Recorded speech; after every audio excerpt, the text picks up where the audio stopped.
Saravá, meu povo de Umbanda! Estamos aqui mais uma quarta-feira para conversar.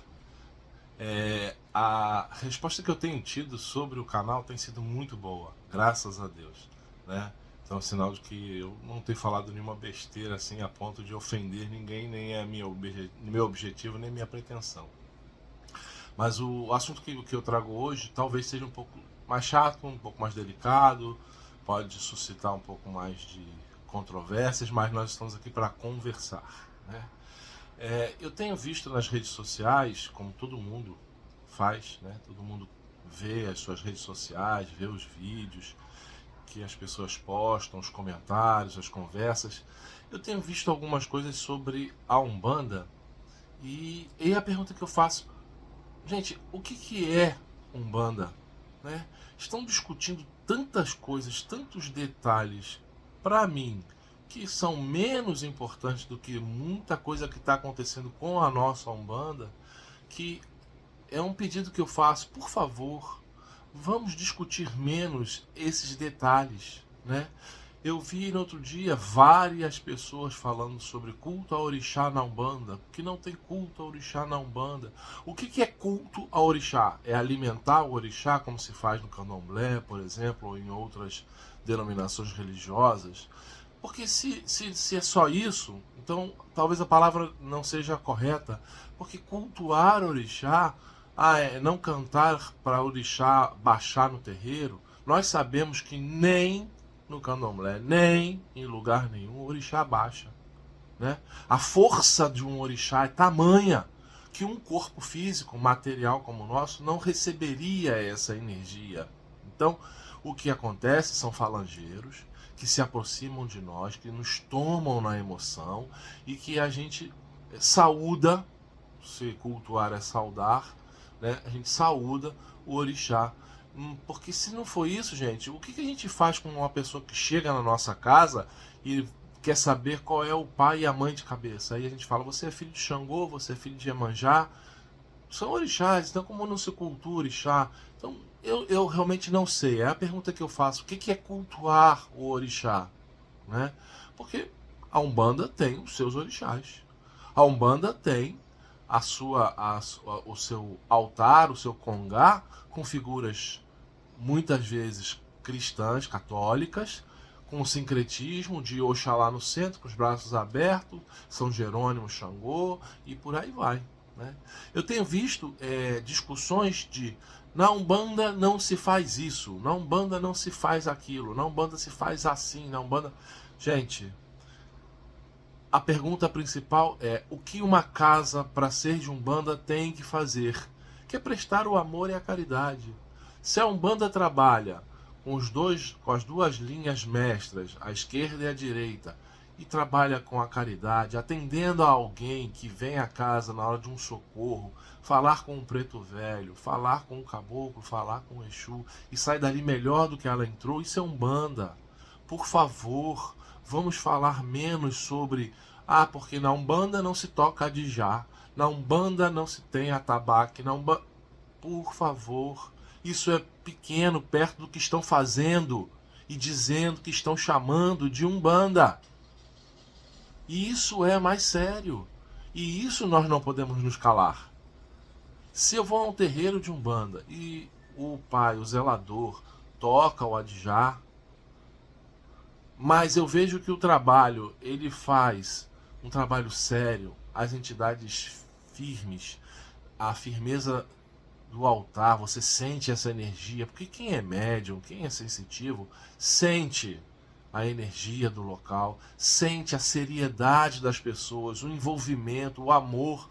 Tem gira mais bonita do que você chegar num terreiro e ver toda a corrente mediúnica ali firme, concentrada, mesmo que não recebam as entidades, né, que não tenham esse acoplamento das entidades que baixam no terreiro, mas estão ali firmes, os cambonos tão azeitados que chegam perto da entidade quando está trabalhando e atende de maneira rápida, né? Entidades que estão ali se acoplando aos médios mais novos para que eles aprendam a sentir essa energia. Tem coisa mais bonita? Mas lá tinha um adijá. Meus irmãos, sabe? Não, lá tinha um atabaque. Muitas casas de Umbanda têm atabaque. Não são bandas por causa disso? Ah, porque a tenda tal, quando começou, dizia que não tinha atabaque. Ok, mas ela também faz um trabalho de caridade. Ok, o trabalho do atabaque, o som do atabaque, do tambor batendo, de muitos tambores batendo, pode gerar um certo animismo, não só na plateia como na corrente mediúnica. Pode, mas isso é função do zelador, do sacerdote. Mais do que qualquer coisa, é o sacerdote, a sacerdotisa, a mãe de santo, né? A zeladora, que cuida da sua corrente mediúnica. Isso é o mais importante na Umbanda. Ela tem que estar atentos, né, ao que está acontecendo ali com os seus filhos de santo, né? Então, por favor, vamos prestar mais atenção nisso. Isso é mais importante do que outras coisas. Porque esses detalhes do atabaque, do adijá, eu tô insistindo nisso porque eu escutei muito essa semana. Pode, não pode. A Umbanda não tem, não Umbanda tem. Não Umbanda... Por favor, a Umbanda tem que ter amor e caridade, né? E eu costumo dizer sempre que a caridade não é minha. A caridade não é do corpo mediúnico. Não é, a caridade é deles. Nós só estamos ali emprestando o corpo. É essa a essência da Umbanda. Ah, a Umbanda tem preto velho, caboclo, criança e Exu. Entendo, ok. Mas a nossa Umbanda também vai se adaptando e vai crescendo na medida em que ela vai trazendo novos espíritos, novas entidades que se adequam à questão da Umbanda para trabalhar. Mas no começo, realmente eram esses três pilares, da direita e a esquerda com Exu. Mas temos que ter cuidado com outras coisas que aparecem dentro disso e que se diz que é Umbanda. Aí sim é que nós temos que ter cuidado. Não só na Umbanda, como no Candomblé, como no Catimbó, como no Batuque, como no Tambor de Mina. Todas as religiões que também possuem influências de matrizes africanas, né? Outro dia também escutei, a Umbanda é brasileira, então não pode dizer que a Umbanda é de matriz africana. Não, a Umbanda não é africana, mas a Umbanda tem matriz africana, porque a Umbanda tem matriz europeia, indígena e africana. Então nós não podemos dizer a Umbanda que a verdadeira Umbanda, gente, o absurdo é tão grande que no começo se dizia de Umbanda branca, que não é Umbanda traçada, que é Umbanda molocô. Mais do que essas denominações que nos fracionam, nós estamos aqui para nos unir. Nós estamos aqui para trazer ao público que não é umbandista o que é Umbanda. Mas não, a gente divide tanto, a gente briga tanto, que a gente dá razão às pessoas que falam que a Umbanda é uma bagunça, que os umbandistas, os macumbeiros, ou qualquer denominação que nos deem, não são organizados. Por isso que acontecem essas coisas.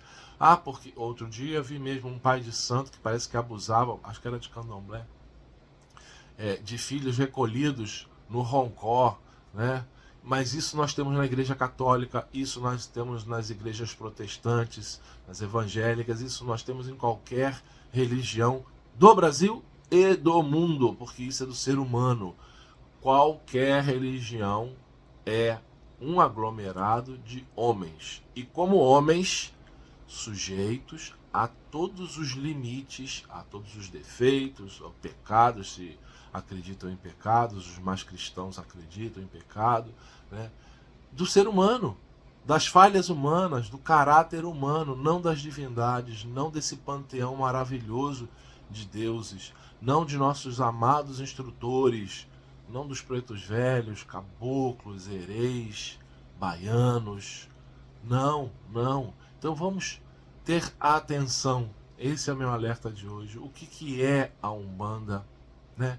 O que é o culto ao orixá, o que é o culto às entidades.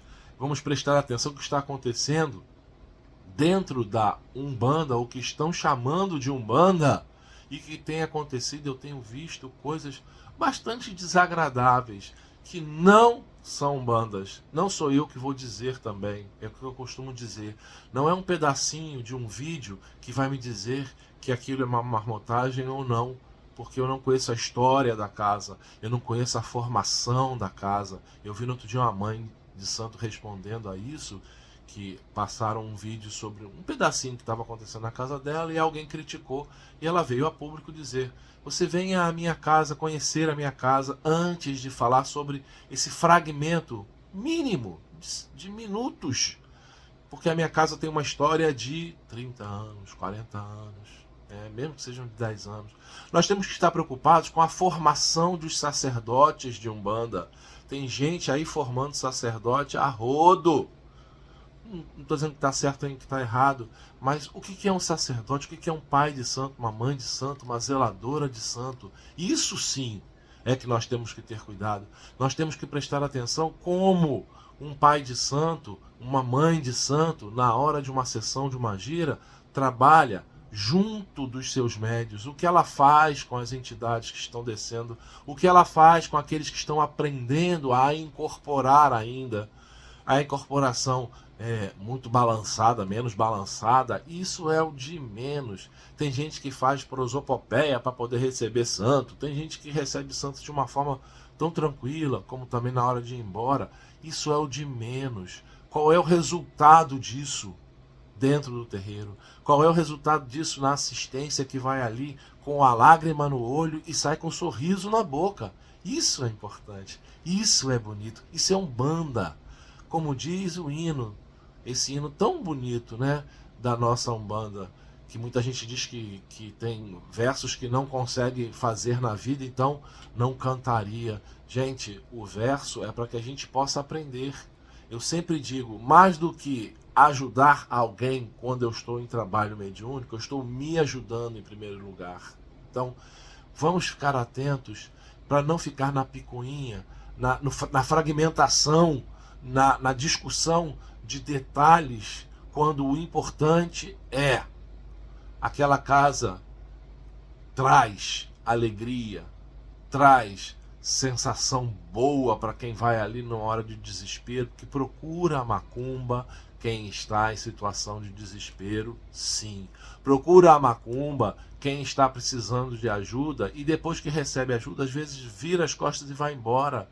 E não é problema nosso, não é sentimento nosso. A gente sabe que paira uma sensação de ingratidão, de poxa, conseguiu, foi embora, mas isso também não é problema nosso, porque ajudando uma alma você está se ajudando. Meus irmãos, no dia de hoje, nessa quarta-feira santa e bendita, na quarta-feira que se diz que é do casal do Dendê, de Yansan e Xangô, meu pai Caô, Cabecilê, vamos pensar, vamos refletir sobre o que estamos fazendo com a nossa Umbanda. Se a Umbanda usa pemba, se a Umbanda não usa pemba, se os guias vêm assim, se os guias vêm assado, isso é fragmentar o discurso, isso é fragmentar a imagem que nós temos da Umbanda para os outros.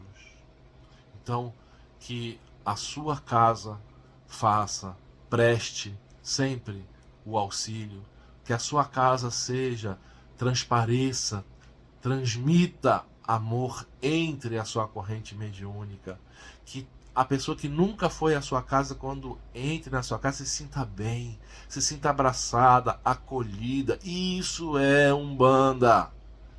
No dia de hoje, que Pai Oxalá nos abençoe a todos, que nossas entidades de luz, pretos velhos, caboclos, crianças, marinheiros, baianos, todas as outras falanges, essas sim firmes, fortes, que estão ali para trazer uma palavra de apoio, uma palavra de transformação, nos abençoe e nos guie. Saravá Umbanda, Umbanda de todas as cores, Umbanda da fé, Umbanda do amor, Umbanda da caridade, para que nós possamos honrar a roupa que vestimos, honrar a nossa coroa, para quem sempre estamos de joelhos e abaixados, mas estarmos de cabeça erguida na hora de dizer: eu sou umbandista. Axé.